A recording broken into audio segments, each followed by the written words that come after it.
Okay. This is a 2002 Cabrio that's been getting water in the tank for quite a while. And the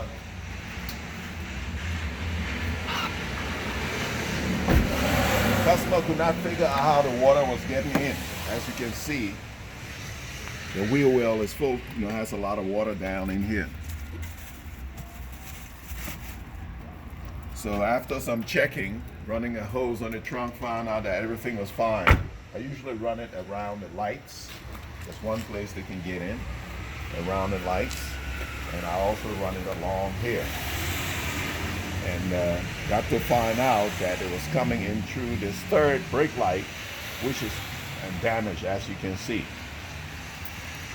And so when we get a new one, we'll have to insert that in here, but I'm a little concerned that this little dent here, which I'm sure is what cracked this light, might not allow the new one to line up properly. So either we're gonna have to do a little body work right there for her so we can get the light fitted properly. Or if she don't want that done, then we're gonna have to silicone it any openings.